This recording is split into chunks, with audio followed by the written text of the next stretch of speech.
জীবনের তিনটি কথা সব সময় মনে রাখবে। এক, যে তোমাকে সাহায্য করে তাকে কখনো ভুলে যেও না। দুই, যে তোমাকে ভালোবাসে তাকে কখনোই ঘৃণা করো না। তিন, যে তোমাকে বিশ্বাস করে তাকে কখনোই ঠকিও না।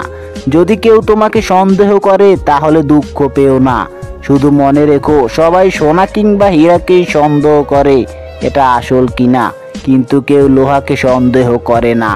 জীবনে খারাপ সময় আসা খুবই দরকার, নইলে মুখোশ পরা বেঈমান মানুষগুলোকে কখনোই চেনা যায় না। ছোট ছোট ভুল থেকে শিক্ষা নিতে শিখুন। মনে রাখবেন, হোঁচট সব সময় ছোট ছোট পাথরের সাথেই লাগে, বড় বড় পাহাড়ের সাথে নয়। অন্যের ক্ষতি করতে চাইলে নিজের ক্ষতি অবশ্যই হবে। হয়তো ক্ষতির ধরন এবং সময়টা ভিন্ন হবে, তবে ক্ষতি হবেই, কারণ প্রকৃতি তার আপন গতিতেই প্রতিশোধ নেয়। শরীরের অঙ্গ কেটে ভালোবাসা প্রকাশ করাটা বোকামি। যার কাছে চোখের জলেরই কোনো মূল্য নেই, সে রক্তের দাম কিভাবে দেবে? আমার কাছে সেরা মানুষ তারাই, অহংকার করার মতো হাজারটা যোগ্যতা থাকা সত্ত্বেও যাদের মাঝে অহংকারের ছিটে ফাটাও নেই। কাউকে বিশ্বাস করার আগে একটু ভেবে বিশ্বাস করবেন, কারণ কখনো কখনো নিজের দাঁতও কিন্তু নিজের জিভকে কামড় দেয়।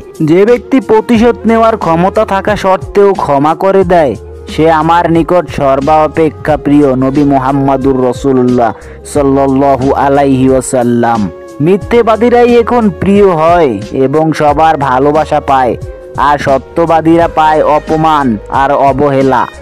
অল্প বয়সে কাউকে পাওয়ার আশায় নিজের জীবনকে নষ্ট করো না। তুমি তোমার মতো করে তোমার জীবন সাজাও। সময় বলে দেবে তুমি কার হবে আর কে তোমার হবে। গুছিয়ে যারা মিথ্যা কথা বলতে জানে, সমাজে তারাই সবার কাছে প্রিয়জন হয়।